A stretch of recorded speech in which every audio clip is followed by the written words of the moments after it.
Hello students, welcome on easy preps. तो दोस्तों हम लोग स्टार्ट करने वाले हैं आज के सेशन में heat and mass transfer. Basically हमारे सिलेबस में हीट ट्रांसफ़र ही रहता है, बट चूंकि heat transfer and mass transfer analogous होता है तो थोड़ा सा आपको जो भी बुक वगैरह प्रिफर्ड करोगे उसमें हीट एंड मास ट्रांसफ़र दोनों रहता है। तो हमारे सिलेबस में बहुत ही छोटा सा पार्ट मास ट्रांसफ़र का रहेगा, एट द एंड उसको भी हम लोग डिस्कस कर लेने वाले हैं। तो चलिए स्टार्ट करते हैं अपने सेशन को, जो हमारे अपकमिंग सेमेस्टर एग्जाम में बहुत ही ज़्यादा इंपॉर्टेंट होने जा रहा है। तो हीट एंड मास ट्रांसफ़र, ठीक है। चलिए, तो heat transfer and mass transfer में बेसिकली अगर जो मेन टॉपिक हम लोग बात करें कि सर हीट ट्रांसफ़र के लिए बेसिकली क्या क्या टॉपिक होने जा रहा है, ठीक है। तो सबसे पहले अगर हम लोग बात करें तो जो कुछ इम्पोर्टेंट चैप्टर्स हैं उनके बारे में बात कर लेते हैं। तो सबसे पहले आप इंट्रोडक्शन वाला पार्ट देखेंगे। इंट्रोडक्शन में हीट ट्रांसफ़र क्या होता है, मास ट्रांसफ़र क्या, हीट ट्रांसफ़र बेसिकली क्या होता है और वो कौन कौन से लॉ पर परफॉर्म करते हैं। दूसरा जो आप देखने जा रहे हो, जो मोड ऑफ हीट ट्रांसफ़र है दैट इज़ द कंडक्शन, और नेक्स्ट चैप्टर अपना हो जाएगा कन्वेक्शन, फिर नेक्स्ट चैप्टर अपना हो जाएगा रेडिएशन, और फिर एक और चैप्टर आपको मिलेगा that is the heat exchanger, heat exchanger, ठीक है। और बॉइलिंग एंड कंडेंसेशन भी आपको देखने को मिलेगा हमारे सिलेबस में, बॉइलिंग एंड कंडेंसेशन भी देखने को मिलेगा।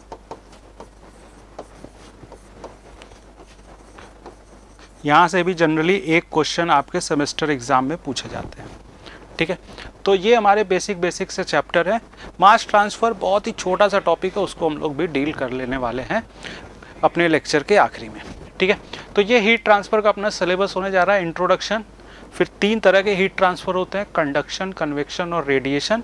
एक एडिशनल चैप्टर है हीट एक्सचेंजर, और बॉइलिंग एंड कंडेंसेशन हम लोग इसके बारे में भी डिस्कस कर लेंगे। तो ये हमारा मेन पूरा का पूरा सिलेबस होने जा रहा है, ठीक है। तो चलिए स्टार्ट करते हैं। सबसे पहले हम लोग इंट्रोडक्शन पार्ट से स्टार्ट करेंगे। तो हालांकि आपको पीडीएफ तो मिल ही जाएगा, बट आप कोशिश करो अगर खुद से नोट्स बना सको तो बहुत अच्छी बात होती है, क्योंकि अपने बनाए हुए हाथों से नोट्स का कोई जवाब नहीं होता है। तो हम लोग स्टार्ट करने वाले हैं चैप्टर 1, जिसमें हम लोग इंट्रोडक्शन के बारे में बात करने वाले हैं, जिसमें हम लोग इंट्रोडक्शन के बारे में बात करने वाले हैं कि सर इंट्रोडक्शन क्या है, ठीक है। तो chapter 1 introduction.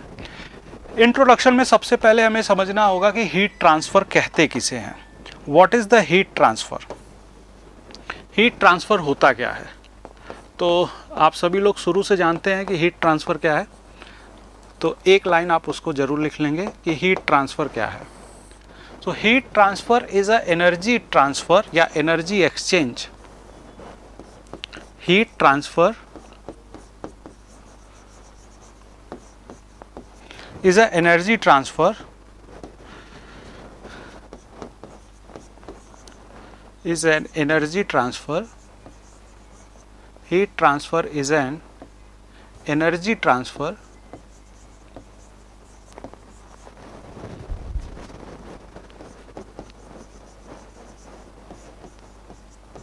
which occurs due to temperature difference, which occurs due to temperature difference. Heat transfer एक एनर्जी ट्रांसफ़र है जो कि टेम्परेचर डिफरेंस की वजह से होता है, यानी हीट ट्रांसफ़र एनर्जी का एक्सचेंज है, और ये एनर्जी का एक्सचेंज किसकी वजह से होने जा रहा है, टेम्परेचर डिफरेंस की वजह से होने जा रहा है, ठीक है। और आपने बेसिक थर्मोडायनेमिक्स में एक बात पढ़ी होगी कि क्लैसियस स्टेटमेंट के अनुसार, मैं दूसरे पॉइंट में लिखने जा रहा हूँ, अकॉर्डिंग टू क्लैसियस स्टेटमेंट, आप ये बात बेसिक थर्मोडायनेमिक्स में पढ़ते हो। अकॉर्डिंग टू क्लैसियस स्टेटमेंट, जो हीट ट्रांसफ़र का जो डायरेक्शन होता है वो कैसे होगा, higher temperature to lower temperature. According to Clausius statement, direction of heat transfer direction of heat transfer, direction of heat transfer, direction of heat transfer will be from higher temperature to lower temperature, higher temperature to lower temperature. Clausius statement, basic thermodynamics आप लोग अपने third semester में पढ़ चुके हैं, तो उसको मैं रिकॉल नहीं कराने जा रहा हूँ, बट हाँ, क्लैसियस स्टेटमेंट ये कहता है कि हीट ट्रांसफ़र का जो डायरेक्शन है वो हायर टेम्परेचर से लोअर टेम्परेचर के लिए होता है। बट ऐसा नहीं है कि हीट ट्रांसफ़र लोअर से हायर नहीं हो सकता, लोअर से हायर भी हो सकता है, बट वहाँ पर कोई एक एक्सटर्नल इनपुट की रिक्वायरमेंट होगी जिसकी मदद से आप हीट का ट्रांसफ़र लोअर टेम्परेचर से हायर टेम्परेचर करते हैं। बट यहाँ पे हम लोग जनरली बात करने जा रहे हैं कि जो direction of heat transfer without किसी एक्सटर्नल इनपुट के हम लोग बात करें तो वो हमेशा higher temperature to lower temperature होने जा रहा है। लोअर से हायर भी कर सकते हैं बट एक्सटर्नल इनपुट की रिक्वायरमेंट होगी। ठीक है, तो यहाँ से अभी तक हम लोगों ने दो बातें समझने की कोशिश की है अपने पहले चैप्टर में, पहले टॉपिक में, कि हीट ट्रांसफ़र क्या है। तो हीट ट्रांसफ़र एक एनर्जी एक्सचेंज है, एनर्जी ट्रांसफ़र है जो टेम्परेचर डिफरेंस की वजह से होने वाला है, पहली बात। दूसरी बात कि जो डायरेक्शन ऑफ हीट ट्रांसफ़र होगा वो हायर टेम्परेचर से लोअर टेम्परेचर के लिए होगा। किन्होंने बताया था? क्लैसियस स्टेटमेंट के थ्रू हमें पता चलता है कि डायरेक्शन ऑफ हीट ट्रांसफ़र कैसे होगा, हायर टेम्परेचर से लोअर टेम्परेचर। जैसे एग्जाम्पल के लिए अगर हम लोग बात करें कि सर ये हमारे पास एक कप है और इस कप में लेट अस से कि सर 70 डिग्री सेल्सियस का टी है, 70 डिग्री सेल्सियस का, और सराउंडिंग टेम्परेचर 30 डिग्री सेल्सियस है। तो हीट का ट्रांसफ़र जो होगा वो अपने आप स्पॉन्टेनियसली हायर टेम्परेचर से लोअर टेम्परेचर यानी टी टू सराउंडिंग होगा। ये अपना टी है और टी टू सराउंडिंग इस बार हीट ट्रांसफ़र होने जा रहा है। तो हीट ट्रांसफ़र का डायरेक्शन हायर टेम्परेचर से लोअर टेम्परेचर, जो कि इस पर्टिकुलर केस में आपने कहा टी टू सराउंडिंग होगा। बट एक और एग्जांपल से अगर हम लोग समझने की कोशिश करें कि सर ये हमारे पास कोल्ड ड्रिंक है, ये हमारे पास कोल्ड ड्रिंक है, जो भी आपका मन पसंदीदा कोल्ड ड्रिंक होगा, ठीक है, उसको आप इमेजिन कर सकते हो, और ये cold drink let's say 10 degree Celsius पर है और बाहर का टेम्परेचर 40 डिग्री सेल्सियस है। तो इस बार जो हीट का ट्रांसफ़र होगा वो 40 degree Celsius to 10 degree Celsius होगा, यानी इस बार हीट ट्रांसफ़र का जो डायरेक्शन होगा वो सराउंडिंग टू कोल्ड ड्रिंक होगा। यानी दैट्स वाई आप इस बात को समझ पा रहे होंगे कि इसी वजह से चाय हीट लॉस कर रही है और इसी वजह से कोल्ड ड्रिंक हीट गेन कर रहा है, क्योंकि डायरेक्शन ऑफ हीट ट्रांसफ़र क्या होगा, हायर टेम्परेचर से लोअर टेम्परेचर। और चूंकि चाय हीट लॉस कर रही है तो इसका टेम्परेचर धीरे धीरे धीरे धीरे फॉल होगा, और कोल्ड ड्रिंक हीट गेन कर रहा है इसलिए इसका टेम्परेचर धीरे धीरे धीरे धीरे गेन होगा, यानी ये धीरे धीरे गर्म हो जाएगी। यानी रखी हुई चाय धीरे धीरे ठंडी हो जाती है क्योंकि वो हीट लॉस करता है, और रखा हुआ एटमॉस्फेरिक कंडीशन पे रखा हुआ कोल्ड ड्रिंक धीरे धीरे गर्म हो जाएगा क्योंकि वो हीट रिसीव कर रहा होता है। तो हीट ट्रांसफ़र का जो डायरेक्शन होगा, क्यू से रिप्रेजेंट करते हैं हम लोग हीट को, हीट ट्रांसफ़र का जो डायरेक्शन होगा वो हायर टेम्परेचर से लोअर टेम्परेचर होगा, और हीट ट्रांसफ़र जो है वो क्या है, वो एनर्जी एक्सचेंज है ड्यू टू टेम्परेचर डिफरेंस। अब सवाल ये उठता है कि सर जब हम लोग अपने बेसिक थर्मोडायनेमिक्स वाले चैप्टर में हम लोग जब हीट ट्रांसफ़र पढ़ चुके हैं, जब हम लोग बेसिक थर्मोडायनेमिक्स वाले चैप्टर में हीट ट्रांसफ़र पढ़ चुके हैं, तो यहाँ पर इस सेमेस्टर में एक नया सब्जेक्ट हमें क्यों पढ़ाया जा रहा है? जब हीट ट्रांसफ़र आप पहले पढ़ चुके हो तो यहाँ पर एडिशनल आपको हीट ट्रांसफ़र क्यों पढ़ाया जा रहा है? तो समझने वाली यही इंपॉर्टेंट बात है। जब आपने बेसिक थर्मोडायनेमिक्स पढ़ा था तो वहाँ पर हीट ट्रांसफ़र के अमाउंट के लिए बात किया था कि हीट ट्रांसफ़र का अमाउंट क्या है, बट यहाँ पर हम लोग हीट ट्रांसफ़र के रेट के लिए बात करेंगे।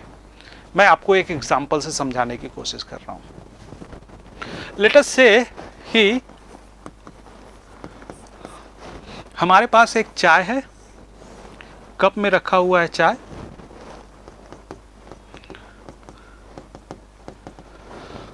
और इस चाय का जो टेम्परेचर है वो अगेन मान लेते हैं 70 डिग्री सेल्सियस है और सराउंडिंग का टेम्परेचर है 30 डिग्री सेल्सियस। लेट अस से मास जो चाय का है वो है 0.1 kg और इसकी जो स्पेसिफिक हीट है वो मान लेते हैं 2 है। हमें नहीं पता क्या है, बट एक रैंडम सा एग्जाम्पल के पॉइंट ऑफ व्यू से 2 कर लेते हैं। अब आपको पता है कि चाय हीट लॉस करेगा, और जब चाय हीट लॉस करेगा तो अमाउंट ऑफ हीट ट्रांसफर कितना होगा, तो Q यानी अमाउंट ऑफ हीट ट्रांसफर जो होगा वो होगा mc डेल्टा T। आपने पढ़ा होगा ये फॉर्मूला कि भाई लिक्विड है वो हीट लॉस कर रहा है तो कितना अमाउंट ऑफ हीट लॉस करेगा, वो mc डेल्टा T। m की वैल्यू आपको क्वेश्चन में गिवन है 0.1, c की वैल्यू 2 और डेल्टा T की वैल्यू 70 to 30, यानी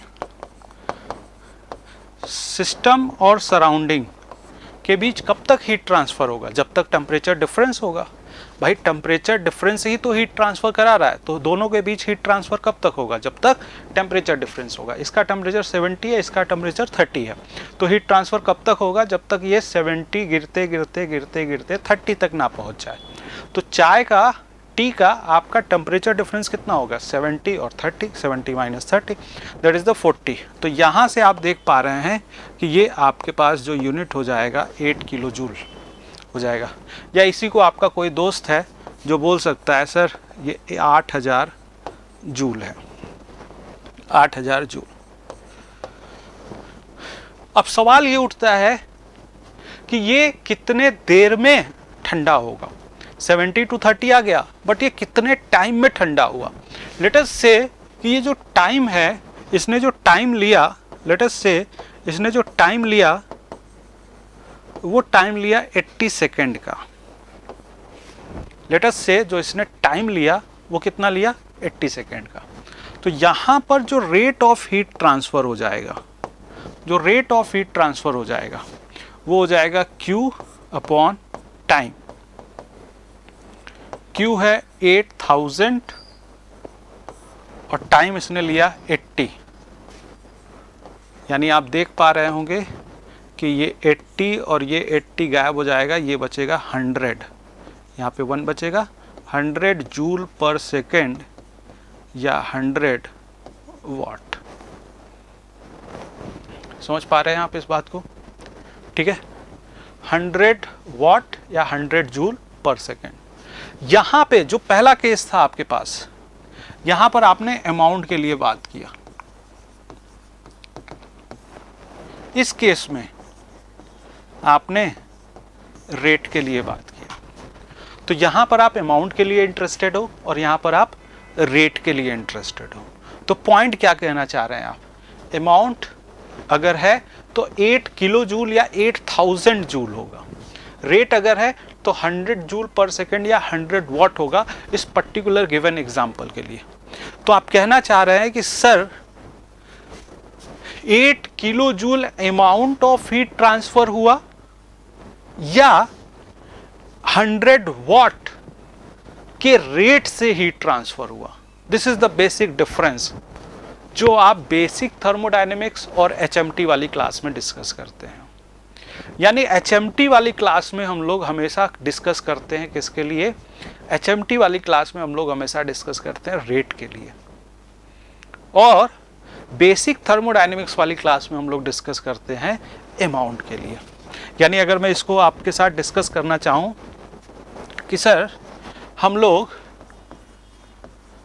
बेसिक थर्मो या बेसिक थर्मोडायनेमिक्स और HMT दो सब्जेक्ट पढ़ रहे हैं सर। जब हम लोग बेसिक थर्मोडायनेमिक्स पढ़ रहे हैं तो वहाँ पर हम लोगों ने अमाउंट ऑफ, यहाँ पे भी हीट ट्रांसफर की बात हुई थी और यहाँ पर भी हीट ट्रांसफर की बात हुई थी।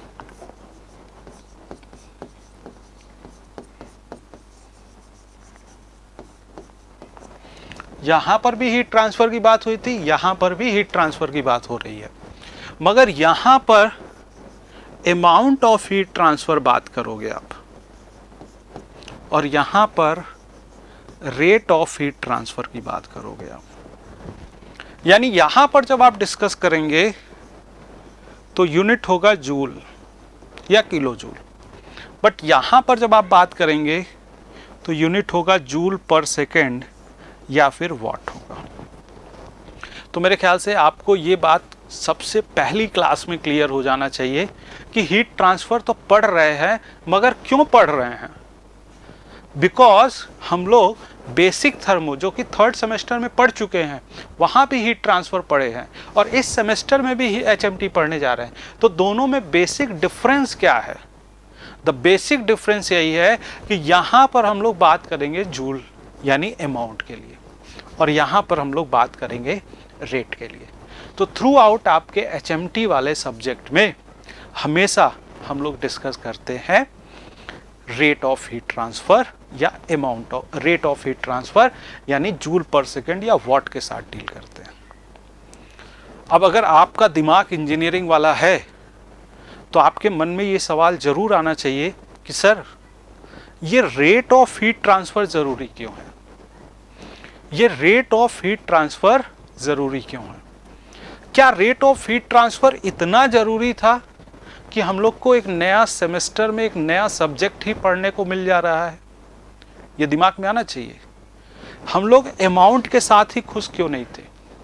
रेट ऑफ हीट ट्रांसफ़र के साथ क्यों जा रहे हैं? क्या रेट ऑफ हीट ट्रांसफ़र इतना ज़रूरी है? अगर आपके दिमाग में नहीं आ रहा है सवाल, तो अब आना चाहिए कि sir rate of heat transfer इतना ज़रूरी है कि आपने उसके लिए एक सेमेस्टर में एक नया टॉपिक ही, नया सब्जेक्ट ही हम लोग को मिल चुका है। तो अब इसके लिए सोचें आप ज़रा। देखें आप, जो रेट ऑफ हीट ट्रांसफ़र है वो ज़रूरी क्यों है? मैं एक दो एग्जाम्पल से आपके साथ डिस्कस करना चाहता हूँ। जब आप शाम को, रात को ग्लास में आपको गरम गरम दूध मिलता है पीने को, और उसको आप जल्दी पीना चाहते हैं, तो आप क्या करते हैं? आप उस दूध को बाउल में गिराकर फिर उसको पी लेते हैं। तो बाउल में गिराने से होता क्या है कि वो उसका एरिया बढ़ गया, रेट ऑफ हीट ट्रांसफ़र बढ़ गया, यानी वो जल्दी ठंडा हो जाएगा, तो आपको उसको पीने में सहूलियत होगी, आराम होगा। अब इस बात को समझे ज़रा।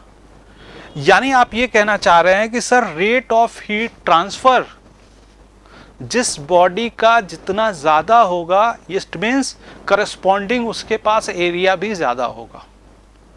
यानी एरिया ज़्यादा करना है, रेट ऑफ हीट ट्रांसफ़र ज़्यादा करना होगा। या बहुत सारी जगह पे आप इस बात को एनालिसिस कर सकते हैं, बहुत सारी जगह पे, कि जब भी आप rate of heat transfer enhance करना चाहते हैं, बढ़ाना चाहते हैं, तो आप एरिया को इंक्रीज़ करते हैं। जैसे एग्जाम्पल के तौर पे मैंने आपको ये दूध वाला एग्जाम्पल दे दिया। वैसे आप खुद सोच सकते हैं, आपकी प्रैक्टिकल लाइफ में बहुत सारी जगहों पर ये बात होता है। तो rate of heat transfer directly किसके प्रोपोर्शनल है? एरिया। यानी जब भी किसी डिवाइस का, जब भी किसी कंपोनेंट का आप रेट ऑफ हीट ट्रांसफ़र बढ़ाना चाहेंगे, तो इसका मतलब आपको एरिया बढ़ाना पड़ेगा। ये बात समझनी चाहिए आपको। जब भी किसी डिवाइस का रेट ऑफ हीट ट्रांसफ़र बढ़ाना चाहेंगे तो उसका एरिया बढ़ाना पड़ेगा, या एरिया बढ़ाकर आप रेट ऑफ हीट ट्रांसफ़र बढ़ा सकते हैं। और दोस्तों इस बात को आप समझ लो कि एरिया के साथ डील करने का मतलब ये हुआ कि आप डिज़ाइन के करस्पॉन्डिंग बात कर रहे हो। भाई किसी बॉडी का एरिया फाइंड आउट कर रहे हो आप, इसका मतलब क्या हुआ? किसी बॉडी का एरिया फाइंड आउट कर रहे हो आप, इसका मतलब क्या हुआ? कि आप उसको डिज़ाइन कर रहे हो। मेरे ख्याल से अब आपको समरी धीरे धीरे समझ में आ रही होगी कि सर यहाँ पर हम लोग अमाउंट के साथ बात नहीं करेंगे, हम लोग यहाँ पर रेट के साथ बात करेंगे। अच्छा ठीक है सर, रेट के साथ बात कर लिया, मगर रेट के साथ बात करना क्यों ज़रूरी है? क्योंकि रेट जो है वो एरिया के प्रोपोर्शनल है। और एरिया फाइंड आउट करना मतलब उसको डिजाइन करने की बात हो रही है। कोई सा भी, जैसे दूध वाला मैंने एग्जांपल लिया, एक दो और एग्जांपल ले सकते हो। जैसे अब आप अपनी कार का बोनेट उठाओ तो आपको एक रेक्टेंगुलर बॉक्स नजर आएगा जिसको हम लोग रेडिएटर कहते हैं। रेडिएटर में क्या होता है कि पानी गर्म सर्कुलेट होता है जिसको वो ठंडा करके वापस से इंजन में भेजता है, ठीक है। तो यानी रेडिएटर हॉट वाटर को कोल्ड वाटर में कन्वर्ट करता है, यानी हीट ट्रांसफर की कहानी हो रही है। अब आपके पास एक कार है और आप कल्पना करो आपके पास एक ट्रक भी है। अब आप उस ट्रक का रेडिएटर देखो और कार का रेडिएटर देखो, आप ये पाएंगे कि कार का रेडिएटर का डायमेंशन कम है और ट्रक के रेडिएटर का डायमेंशन ज़्यादा है। क्योंकि ट्रक हैवी व्हीकल है तो वहाँ पर रेट ऑफ हीट ट्रांसफ़र ज़्यादा चाहिए।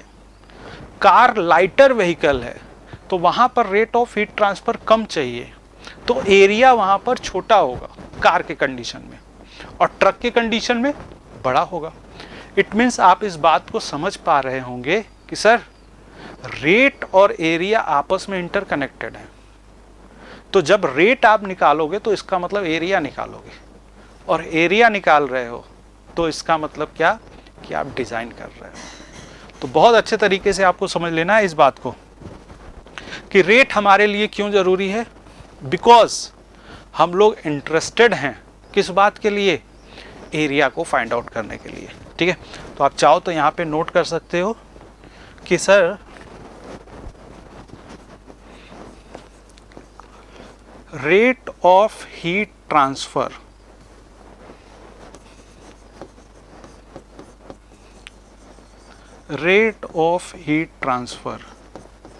is necessary for us because we are interested to design the size of component. To design the size of component. किसी भी कंपोनेंट की साइज को डिज़ाइन करना है, एरिया को डिज़ाइन करना है, इसलिए हम लोग यहाँ पर बात करना चाहते हैं।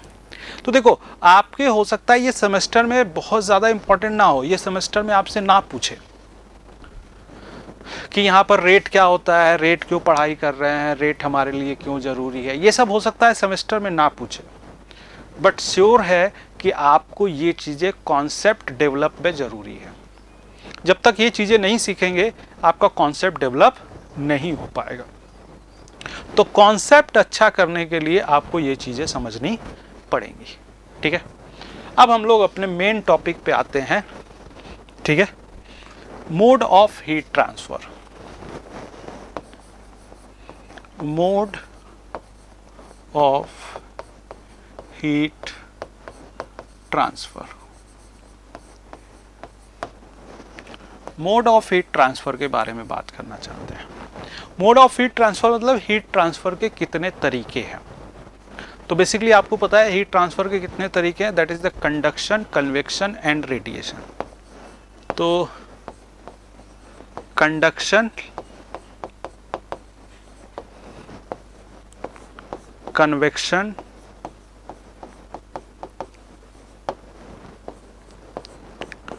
रेडिएशन।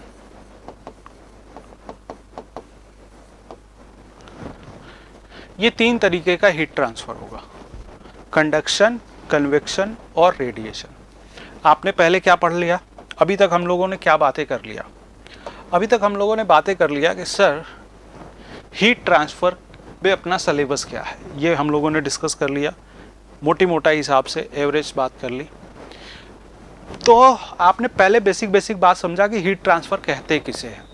तो आपने कहा हीट ट्रांसफर एनर्जी एक्सचेंज है जो कि टेम्परेचर डिफरेंस की वजह से होता है। दूसरी बात कि हीट ट्रांसफर का डायरेक्शन कहाँ से कहाँ होता है, तो हायर टेम्परेचर से लोअर टेम्परेचर हीट ट्रांसफर का डायरेक्शन होता है, ठीक है। और तीसरी बात आपने कहा कि सर हीट ट्रांसफर तो हम लोग पढ़ ही चुके हैं, तो बार बार क्यों पढ़ना पड़ रहा है? तो हीट ट्रांसफ़र इस वजह से बार बार पढ़ना पड़ रहा है बिकॉज कि हम लोग इंटरेस्टेड हैं हीट ट्रांसफ़र के रेट के लिए। जबकि आपने जो थर्ड सेमेस्टर में बेसिक थर्मो पढ़ा था उसमें हम लोग अमाउंट के लिए इंटरेस्टेड हैं। वहाँ पर आपने बात किया था कि क्या क्या लॉज हैं जिनके पीछे हीट ट्रांसफ़र वर्क करता है। यहाँ पर आप डिस्कस कर रहे हो कि कौन कौन से तरीके से हीट ट्रांसफ़र आप करा रहे हो।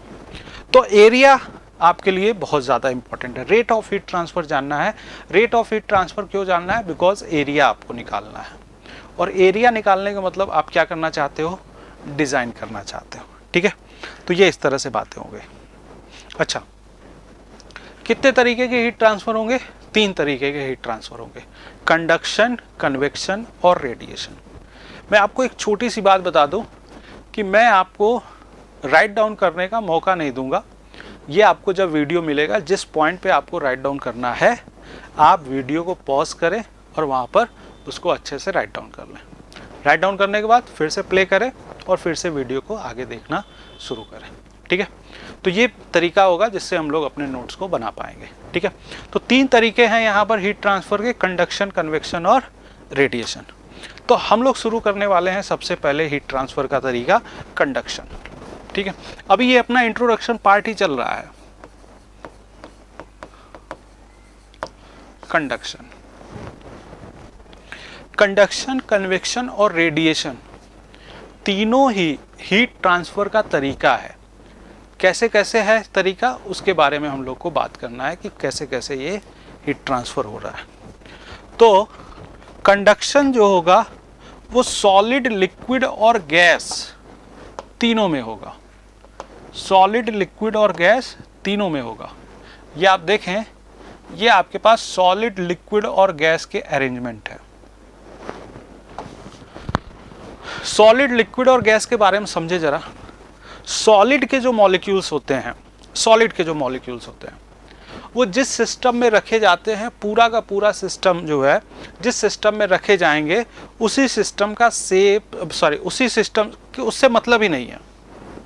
फिर से समझने की कोशिश करते हैं। सॉलिड को सिस्टम से मतलब ही नहीं है कि सिस्टम कैसा है। सॉलिड जिस किसी भी सिस्टम में रखा जाएगा उससे कोई फर्क नहीं पड़ेगा। सॉलिड हमेशा अपने शेप, साइज और वॉल्यूम को ऑक्यूपाइड करेगा, सिस्टम से उसका कोई लेना देना नहीं है। यानी सॉलिड का शेप एंड साइज फिक्स होता है, सॉलिड का वॉल्यूम फिक्स होगा। फॉर एग्जांपल, ये मेरे पास जो मार्कर है, अगर वो सिलेंड्रिकल शेप का है तो ये हमेशा सिलेंड्रिकल शेप का ही रहेगा, चाहे ये मेरे पॉकेट में रहे, चाहे टेबल पे रहे, चाहे पानी में रहे, चाहे हवा में रहे, ये सिलेंड्रिकल शेप का ही रहेगा। लिक्विड की बात करें, लिक्विड का वॉल्यूम तो फिक्स होगा मगर उसका शेप एंड साइज फिक्स नहीं होगा। और गैस की बात करें तो गैस का ना ही वॉल्यूम फिक्स होता है, ना ही शेप एंड साइज फिक्स होता है। अब हमें कंडक्शन के लिए बात करना है हीट ट्रांसफ़र का, तो सबसे पहले हम लोग सॉलिड के बारे में बात करेंगे कि सर सॉलिड के थ्रू कैसे हीट ट्रांसफ़र की बात कर रहे हो आप। तो सबसे पहले आप सॉलिड के लिए बात कर लेते हैं कि सर सॉलिड में हीट ट्रांसफ़र कैसे होने जा रहा है। ठीक है, सॉलिड में, तो सॉलिड के जो मॉलिक्यूल्स होते हैं, सॉलिड के मॉलिक्यूल्स आपने देखे होंगे।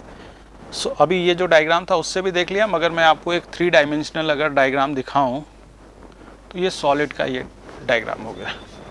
ये सॉलिड के मॉलिक्यूल्स हैं भाई। अब जो सॉलिड के मॉलिक्यूल्स हैं, आप यहां से समझें जरा सॉलिड के मॉलिक्यूल्स के बारे में।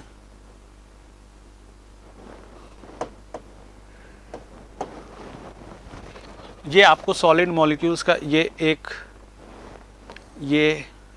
मीन पोजीशन, ये एक मीन पोजीशन, ये एक मीन पोजीशन, ये एक मीन पोजीशन दिख रहा होगा।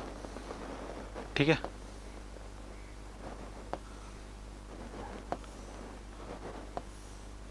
ये इस तरह से आपको मीन पोजीशन इसके दिख रहे होंगे। ठीक है, अब ये जो सॉलिड के मीन पोजीशन आपको दिख रहे हैं, मैं थोड़ा डायग्राम बड़ा कर दूं क्या? हाँ, ये जो सॉलिड के मीन पोजीशन आपको दिख रहे हैं, सॉलिड करता क्या है? सॉलिड अपने मीन पोजीशंस के ही अबाउट में वाइब्रेशंस करते रहते हैं। सॉलिड क्या करते हैं, जिस मॉलिक्यूल जिस ओरिएंटेशन में है उसी ओरिएंटेशन में रहेगा, बट अपने मीन पोजीशन के अबाउट क्या करते रहते हैं, वाइब्रेशंस करते रहते हैं, वाइब्रेशंस करते रहते हैं। ये वाइब्रेशंस क्या करेगा, ये वाइब्रेशंस जो है जब कोलिजन होगा अपने एडजेसेंट वाले मॉलिक्यूल्स के साथ तो अपनी एनर्जी का ट्रांसफर कर देगा। आराम से समझिएगा, सॉलिड के मॉलिक्यूल्स अपने मीन पोजीशन से वाइब्रेशंस करते रहते हैं जिस मॉलिक्यूल्स के पास एनर्जी ज़्यादा होगी। एनर्जी ज़्यादा होने का मतलब कि उनके पास करस्पॉन्डिंग उनका टेम्परेचर ज़्यादा है। जिस मॉलिक्यूल्स के पास एनर्जी ज़्यादा होगी करस्पॉन्डिंग, वहाँ पर आप देखेंगे कि उनके पास वाइब्रेशंस ज़्यादा होगा, और जिनके पास एनर्जी कम होगी वहाँ पे वाइब्रेशंस कम होगा। तो हायर एनर्जी वाइब्रेशंस ज़्यादा, लोअर एनर्जी वाइब्रेशंस कम। तो जब हायर एनर्जी का मॉलिक्यूल्स यानी ज़्यादा वाइब्रेशंस वाला मॉलिक्यूल्स लोअर एनर्जी के मॉलिक्यूल्स यानी कम वाइब्रेशंस वाले मॉलिक्यूल्स से टकराएगा तो अपनी एनर्जी का ट्रांसफर कर देगा, तो उसकी एनर्जी बढ़ जाएगी। फिर एनर्जी बढ़ जाने का मतलब फिर उसका वाइब्रेशंस बढ़ जाएगा, फिर वो अपने एडजेसेंट वाले के साथ कोलिजन करेगा, फिर उसको अपनी एनर्जी देगा, फिर एडजेसेंट वाले को देगा, फिर उसको एनर्जी मिलेगी। यानी एक मीन पोजीशन से दूसरे मीन पोजीशन में एनर्जी का ट्रांसफ़र हो जा रहा है। एक मॉलिक्यूल से आखिरी तक मॉलिक्यूल्स में एनर्जी का ट्रांसफ़र हो जा रहा है। कैसे हो जा रहा है, उनके वाइब्रेशंस की वजह से। तो कंडक्शन जो सॉलिड में हो रहा है उसके लिए कौन रिस्पॉन्सिबल है? अगर मैं आपसे पूछूं कि कंडक्शन जो सॉलिड में हो रहा है उसके लिए कौन रिस्पॉन्सिबल है, तो आपका जवाब होगा कि सर ये वाइब्रेशंस की वजह से हो रहा है। किसकी वजह से हो रहा है? वाइब्रेशंस की वजह से हो रहा है। वाइब्रेशंस, एक और एग्जांपल से समझिए जरा। मान के चलते हैं हमारे पास ये रॉड है, मान के चलते हैं ये हमारे पास आयरन का रॉड है, और इस आयरन के रॉड को यहां पर कैंडल के थ्रू आप इसको गर्म कर रहे हो। तो जब आप यहां पे हीट दे रहे हो, यहां पे गर्म कर रहे हो, तो यहां के मॉलिक्यूल्स का टेम्परेचर बढ़ जाएगा। तो मॉलिक्यूल्स का टेम्परेचर बढ़ जाएगा तो इनका वाइब्रेशंस बढ़ जाएगा। तो जब वाइब्रेशंस बढ़ जाएगा तो ये बगल वाले मॉलिक्यूल से जब कोलिजन करेंगे तो अपनी एनर्जी उसको ट्रांसफर कर देंगे। फिर क्या होगा? फिर यहाँ पे मॉलिक्यूल्स की एनर्जी बढ़ेगी, फिर यहाँ पे वो अपनी वाइब्रेशंस को यानी एनर्जी को ट्रांसफर कर देगा। फिर ऐसे करते करते करते करते आयरन में यहाँ तक एनर्जी ट्रांसफर हो जाएगा, यानी यहाँ तक टेम्परेचर राइज हो जाएगा। एनर्जी मतलब टेम्परेचर राइज हो जाना। तो इसका मतलब क्या हो गया कि यहां से एनर्जी ट्रांसफर होते होते होते होते होते होते यहां तक आप पहुंच गए, यानी हीट का ट्रांसफर यहां तक हो गया। क्या कहना चाह रहे हो आप कि सर एनर्जी का ट्रांसफर एक जगह से दूसरी जगह हो गया, यानी हीट का ट्रांसफर एक जगह से दूसरी जगह हो गया। कैसे हो गया? लैटिस वाइब्रेशंस की वजह से। लैटिस नाम क्यों दे रहे हो आप? वाइब्रेशंस केवल नहीं कहेंगे, लैटिस वाइब्रेशंस कहेंगे। लैटिस वाइब्रेशंस क्यों कहेंगे? क्योंकि सॉलिड जो होता है वो जाल जैसा अपना स्ट्रक्चर बना के रखता है। आपको ये जाल जैसा नजर आ रहा होगा। तो इस जाल जैसे अरेंजमेंट को आप कहते हो लैटिस। चूंकि ये वाइब्रेट कर रहे होते हैं इसलिए इसको आप क्या कहते हैं? Lattice vibrations. तो सॉलिड में अगर आपसे कोई पूछे कि हीट का ट्रांसफर किसकी वजह से होता है, तो हमारा जवाब होगा कि सॉलिड में हीट का ट्रांसफर होता है लैटिस वाइब्रेशंस की वजह से। सॉलिड में हीट का ट्रांसफर किसकी वजह से होता है? लैटिस वाइब्रेशंस की वजह से। ठीक है, अब हम लोग बात करना चाहते हैं, ये पहली बात हो गई। अब हम लोग बात करना चाहते हैं कि लैटिस वाइब्रेशंस के अलावा भी क्या कोई रिस्पॉन्सिबिलिटी रखता है? जी हाँ, बिल्कुल रखता है। जो मोशन ऑफ फ्री इलेक्ट्रॉन्स हैं, आपको पता है कि फ्री इलेक्ट्रॉन्स क्या होते हैं? मेटल्स के पास फ्री इलेक्ट्रॉन्स भरे पड़े होते हैं, और वो क्या करते हैं? हमेशा घूमते रहते हैं। तो जो फ्री इलेक्ट्रॉन्स हैं वो क्या करेंगे, अपनी एनर्जी को लेकर एक पॉइंट से दूसरे पॉइंट यानी एक पोजीशन से दूसरी पोजीशन पे ट्रांसफर कर देते हैं। तो मोशन ऑफ फ्री इलेक्ट्रॉन्स, जो मोशन ऑफ फ्री इलेक्ट्रॉन्स हैं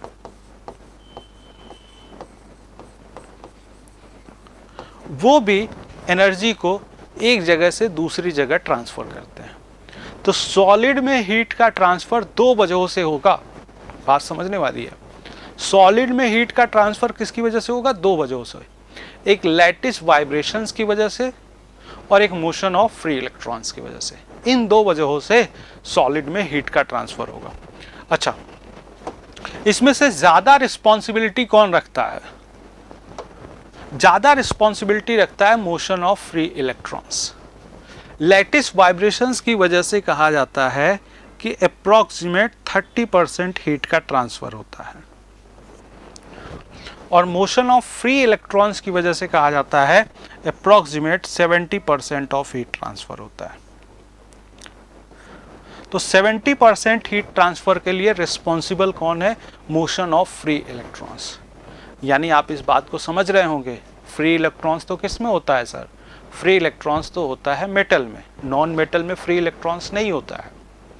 अब नॉन मेटल में फ्री इलेक्ट्रॉन्स नहीं है, यानी नॉन मेटल में हीट का ट्रांसफर नहीं होगा, मगर केवल और केवल लैटिस वाइब्रेशंस की वजह से होगा, और जिसकी वैल्यू जो है, जिसका परसेंटेज जो है वो कम है। तो यानी ये अगर वुड का ब्लॉक है और यहाँ पे आप गर्म कर रहे हो कैंडल लगा के, तो सर क्या ये यहाँ पे गर्म नहीं होगा, मगर आयरन की तुलना में ये बहुत ज़्यादा समय लेगा। एज कंपेयर टू आयरन ये काफ़ी टाइम लेगा। आयरन मेटल है, उसके पास फ्री इलेक्ट्रॉन्स है, फ्री इलेक्ट्रॉन्स ज़्यादा है, हीट का ट्रांसफ़र करते हैं, वो ज़्यादा भागते रहते हैं, तो फ्री इलेक्ट्रॉन्स जल्दी जल्दी यहाँ पर हीट ट्रांसफ़र करवा देगा। जबकि लैटिस वाइब्रेशंस जो है वो उतना डोमिनेटिंग नहीं है। तो सॉलिड में दोनों तरह से हीट ट्रांसफर होगा, लैटिस वाइब्रेशंस और मोशन ऑफ फ्री इलेक्ट्रॉन्स। आपको देखना पड़ेगा आपका सॉलिड कौन सी कैटेगरी का है। अगर सॉलिड मेटल की कैटेगरी का है तब तो दोनों पार्टिसिपेट कर रहे हैं, और सॉलिड अगर नॉन मेटल की कैटेगरी का है तो उसमें हीट ट्रांसफर केवल और केवल लैटिस वाइब्रेशंस की वजह से होगा। तो अगर आपसे पूछा जाए कि हीट का ट्रांसफर अच्छे से किस में होता है, मेटल या नॉन मेटल, तो मेरे ख्याल से आप इस बात को समझ पा रहे होंगे कि हीट का ट्रांसफर अच्छे से मेटल वाली कैटेगरी में होगा, क्योंकि नॉन मेटल में एक ही तरीके से हीट ट्रांसफर होता है, और वो भी गंदा वाला तरीका है। दैट इज कौन सा, गंदा वाला इन द सेंस कि परसेंटेज कम है, और मेटल्स में दोनों की वजह से होगा, और अच्छा वाला मेटल्स में है। तो मेटल्स में हीट का ट्रांसफर अच्छे से होगा। आप इस बात को प्रैक्टिकली एग्जांपल जो हम लोगों ने लिया उससे भी आपने समझ लिया। अब हम लोग बात करते हैं कि फ्लूइड में, ये सॉलिड की बात हो गई, अब हम लोग बात करते हैं कि फ्लूइड में हीट का ट्रांसफर कैसे होगा। फ्लूइड में हीट का ट्रांसफर कैसे होगा, फ्लूइड में। अब फ्लूइड में हीट के ट्रांसफर को आप समझे जरा, बिल्कुल आराम से समझे कि फ्लूइड में हीट का ट्रांसफर कैसे होगा। फ्लूइड के मॉलिक्यूलर स्ट्रक्चर के बारे में समझो जरा माइक्रोस्कोपिक लेवल पे। कौन से लेवल पे सर, माइक्रोस्कोपिक लेवल पे। माइक्रोस्कोपिक लेवल का मतलब क्या हो गया, सूक्ष्म रूप से, बहुत छोटे छोटे रूप में आप इसका एनालिसिस कर रहे हो, सूक्ष्म रूप से आप डिस्कस करने जा रहे हो। तो मैं आपको एक छोटा सा, अगर मैं आपको माइक्रोस्कोपिक लेवल पे बात करना चाहूँ तो ये देखें आप जरा कि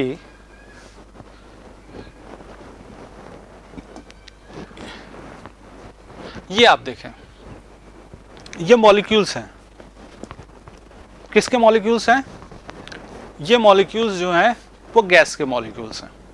गैस के मॉलिक्यूल्स का रैंडम मोशन करते रहते हैं, और साथ ही साथ आपको लिक्विड के भी मॉलिक्यूल्स नजर आएंगे। अभी गैस के मॉलिक्यूल्स के बारे में देखो, ये गैस का मॉलिक्यूल्स हो गया, ये जो था वो भी गैस का ही मॉलिक्यूल्स है, ये जो है वो गैस का मॉलिक्यूल्स है। गैस के मॉलिक्यूल्स आपको रैंडम मोशन करते हुए नजर आएंगे। ये जब रैंडम मोशन कर रहे हैं तो क्या आप देख पा रहे हो कि वो एक दूसरे से कोलिजन कर रहे हैं? देखिए ध्यान से, जब ये रैंडम मोशन कर रहे हैं तो वो एक दूसरे से क्या कर रहे हैं सर? कोलिजन कर रहे हैं। जब ये कोलिजन हो रहा होगा तो क्या आपको नहीं लगता एनर्जी का ट्रांसफर हो रहा होगा? बिल्कुल हो रहा होगा। आपने बचपन में, या हो सकता है आप में से कुछ बच्चे आज भी कंचे खेले होंगे, गोली जिसको हम लोग सिंपल सी भाषा में बोलते हैं। अभी इस पे वापस आएंगे। तो जब आप कंचे खेलते हो, जब आप गोली खेलते हो तो क्या करते हो? एक गोली से दूसरे गोली में कोलिजन करते हो। तो जो कोलिजन करेगा वो रेस्ट पर हो जाएगा, जो रेस्ट पर था वो भाग जाएगा। क्यों भाग गया? काइनेटिक एनर्जी का ट्रांसफर हो गया, यानी एनर्जी का ट्रांसफर हो गया। तो गैस के मॉलिक्यूल्स या लिक्विड के मॉलिक्यूल्स, गैस के मॉलिक्यूल्स या लिक्विड के मॉलिक्यूल्स आपस में माइक्रोस्कोपिक लेवल पे भले वो रेस्ट पे नजर आए, भले ही आपको लग रहा होगा कि वो रेस्ट पर है, मगर वो आपस में आपको कोलिजन करते हुए माइक्रोस्कोपिक लेवल पे नजर आएंगे। जैसे आपके पास जो बॉटल है उसमें जो पानी रखा हुआ है, वो पानी अगर मैं आपसे कहूं कि रेस्ट पे है या मोशन में है, तो आप कहोगे सर रेस्ट पे है, मेरे बगल में ही तो है, वो कहाँ भाग रहा है? मगर उसी वाटर के मॉलिक्यूल्स को आप माइक्रोस्कोपिक लेवल पे देखें तो क्या वो वाटर का मॉलिक्यूल्स आपको रेस्ट पर नजर आएगा? नहीं नजर आएगा। वो वाटर का मॉलिक्यूल्स आपको मूव करते हुए नजर आएगा। हो सकता है ऐसा ही मूव करता हुआ नजर आए। लिक्विड में ये मूवमेंट कम होगा और गैस में ये मूवमेंट ज्यादा होगा, क्योंकि लिक्विड का जो रैंडमनेस होता है ना, वो गैस के मुकाबले क्या होता है सर? गैस के मुकाबले लिक्विड में रैंडमनेस जो होगा, लिक्विड में रैंडमनेस कम होता है। तो गैस के मॉलिक्यूल्स ज्यादा तेजी से भाग रहे होते हैं, जबकि लिक्विड के मॉलिक्यूल्स भाग रहे हैं मगर धीरे धीरे भाग रहे हैं। ठीक है, उसमें रैंडमनेस कम होता है। तो अगर मैं आपसे कहूं कि सर गैस में ये जो है ये बहुत ही कम समय के लिए है, बहुत ही कम समय के, ये लिक्विड के मॉलिक्यूल्स हैं, ये अपनी जगह को छोड़कर नहीं जा रहे हैं, ये अपनी जगह को छोड़कर नहीं जा रहे हैं, जहां पर हैं उसी में वाइब्रेट करेंगे। तो माइक्रोस्कोपिक लेवल पर अगर आप किसी गैस के मॉलिक्यूल्स को या फ्लूइड के मॉलिक्यूल्स को, फ्लूइड मतलब आप समझ पा रहे हैं, तीन तरह के सबस्टेंस हैं, सॉलिड, लिक्विड और गैस। सॉलिड और लिक्विड दोनों को मिलाकर, सॉरी लिक्विड और गैस दोनों को मिलाकर आप बोलते हो कि सर ये फ्लूइड है। तो सबस्टेंस बेसिकली दो तरह के हैं, सॉलिड और फ्लूइड। फ्लूइड में कौन से आ जाएंगे? फ्लूइड में आ जाएंगे लिक्विड भी और गैस भी। तो लिक्विड और गैस दोनों को कहा जाता है फ्लूइड। आपने फ्लूइड मैकेनिक्स पढ़ा होगा अपने सेमेस्टर में। तो ये फ्लूइड कहा जाएगा। तो सॉलिड की बात कर ली आपने, अब किसकी बात करते हैं? फ्लूइड की बात। तो फ्लूइड में मॉलिक्यूल्स, फ्लूइड मतलब दोनों की बातें हो गई, लिक्विड की भी बात हो गई और गैस की भी बात हो गई। फ्लूइड के जो मॉलिक्यूल्स होते हैं वो क्या करते हैं? वो रैंडम मोशन करते हैं, इधर से उधर भागते रहते हैं। अब उनका भी रैंडम बिल्कुल रैंडम नहीं है, उनके भी रैंडमनेस में एक कहानी है। क्या? कि जिसका टेम्परेचर ज़्यादा होगा उसके मॉलिक्यूल्स के पास काइनेटिक एनर्जी ज़्यादा होगी, वो ज़्यादा तेज़ी से भाग रहा होगा। जिस मॉलिक्यूल्स का टेम्परेचर कम होगा उसके पास एनर्जी कम होगी और वो कम वेलोसिटी से भाग रहा होगा। तो अगेन सही बात है, जब आपस में कोलिजन होगा तो एक जगह से एनर्जी दूसरी जगह पे ट्रांसफ़र हो जाएगी। तो अगर मैं आपसे कहूँ कि यहाँ पे एनर्जी का ट्रांसफ़र किन की वजह से होता है, तो आपका सीधा सा जवाब होगा sir due to collision. Energy का ट्रांसफ़र किसकी वजह से होगा? कोलिजन्स की वजह से। तो सॉलिड में हीट का ट्रांसफ़र लैटिस वाइब्रेशन और मोशन ऑफ फ्री इलेक्ट्रॉन्स की वजह से होगा। सॉलिड में हीट का ट्रांसफर लैटिस वाइब्रेशन और मोशन ऑफ फ्री इलेक्ट्रॉन्स की वजह से होगा, जबकि गैस में या फ्लूइड में जो हीट का ट्रांसफर होगा वो कोलिजन्स की वजह से होगा। ठीक है, ये हीट ट्रांसफर हो गया। कौन सा तरीका है हीट ट्रांसफर का? कंडक्शन वाला। कौन सा तरीका है? कंडक्शन। माइक्रोस्कोपिक लेवल पे फ्लूइड क्या होना चाहिए? रेस्ट कंडीशन पे। तब की बात कर रहे हो आप, फ्लूइड कैसे? स्टैटिक कंडीशन या रेस्ट कंडीशन पे होना चाहिए। ये हम लोग कंडक्शन के रिगार्डिंग बात कर रहे हैं। ठीक है, तो आपने कह दिया कंडक्शन में ये इस तरह से हीट ट्रांसफर होता है, मगर कंडक्शन को अभी आपने परिभाषित नहीं किया है। कंडक्शन की आपने परिभाषा अभी नहीं लिखी है। तो चलिए परिभाषा या डेफिनेशन हम लोग लिख लेते हैं पहले। कंडक्शन, अब हम लोग क्या करने जा रहे हैं? अब हम लोग डेफिनेशन लिखने जा रहे हैं कंडक्शन का। ठीक है, conduction is the flow of heat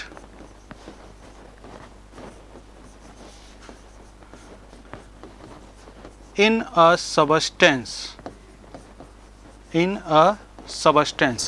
substance अगर कोई पूछे कौन से सबस्टेंस में, तो सॉलिड में भी, लिक्विड में भी और गैस में भी।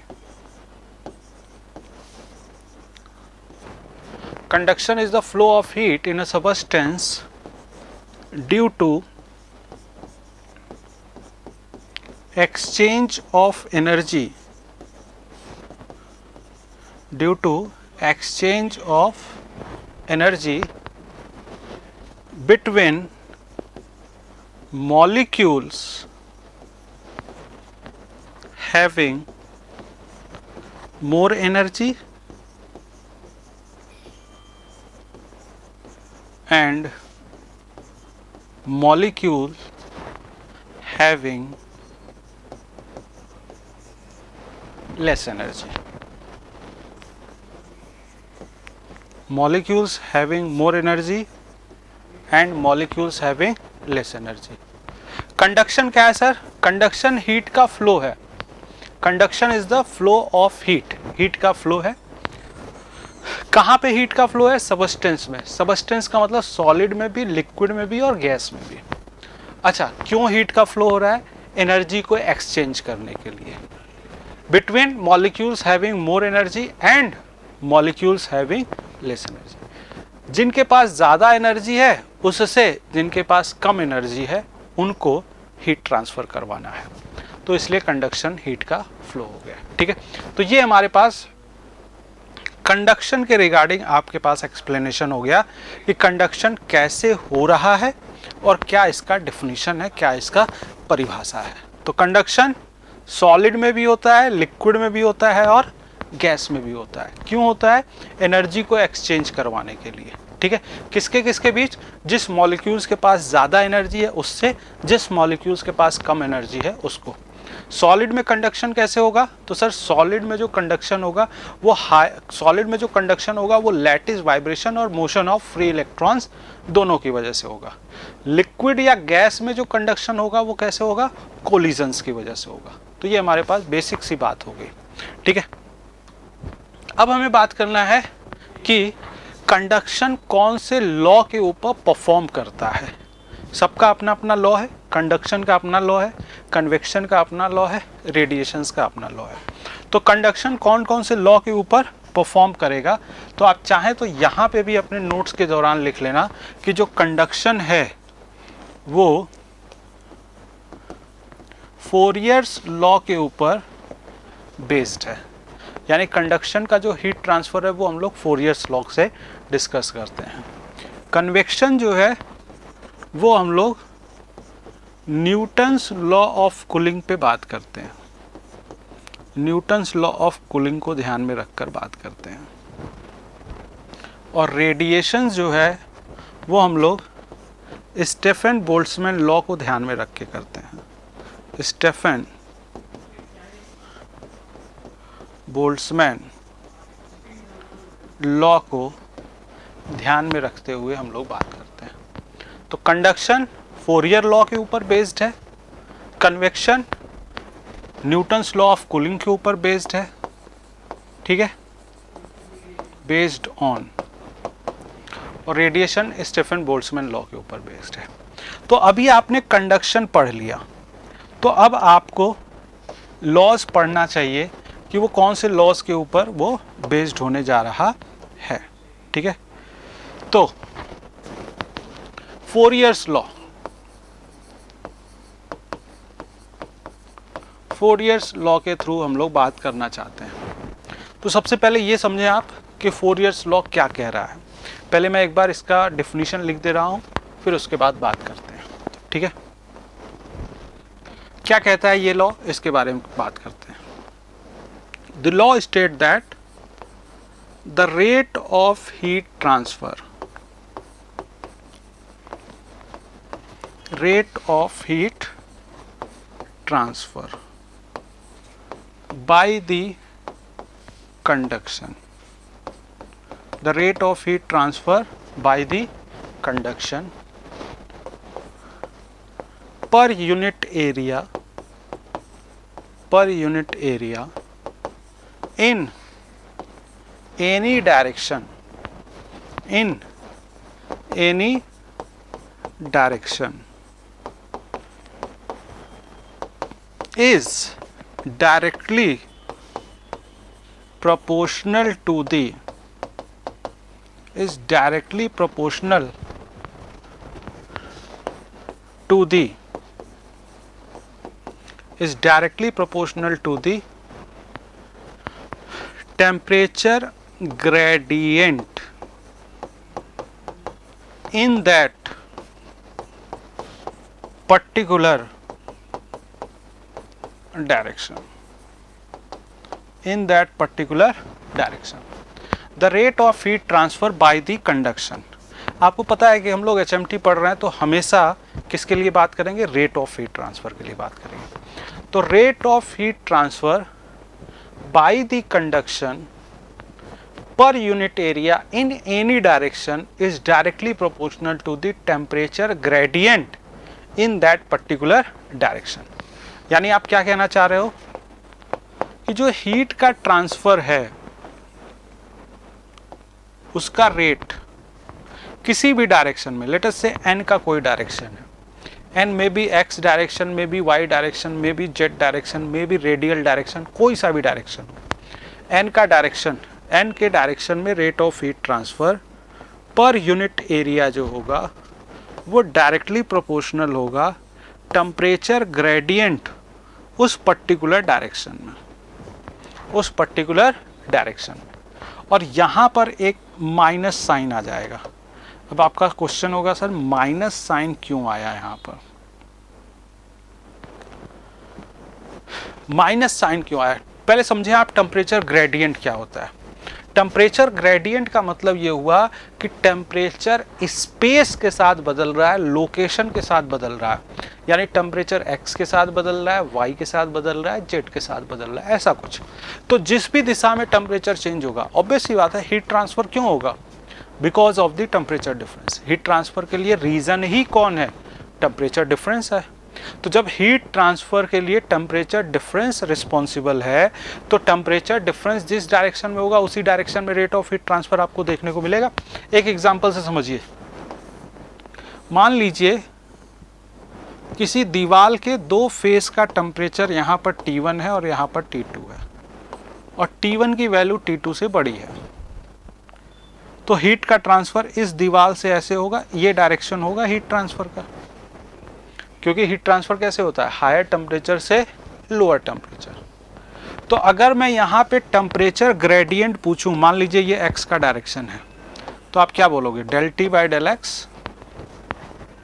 क्या बोलोगे आप, del T by del x. और अगर मैं इसको T2 माइनस T1 और x2 माइनस x1 बोलूं, तो यहाँ पर T1 और T2 में कौन बड़ा है, तो आप कहोगे सर T1 बड़ा है। तो इसका मतलब del T by del x क्या आएगा, पॉजिटिव या निगेटिव? ये del T by del X आ जाएगा negative.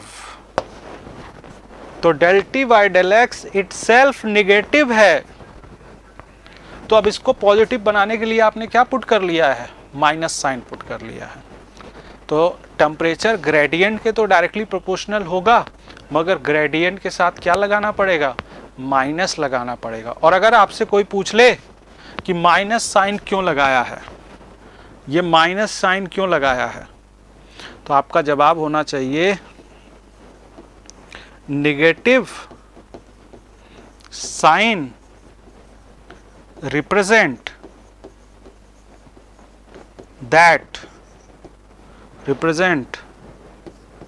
that heat always take place from higher energy to lower energy।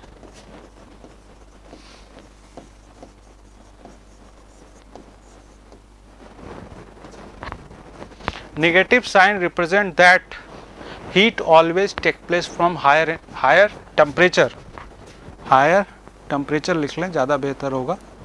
higher temperature to lower temperature। तो ये आपके पास फोरियर लॉ हो गया।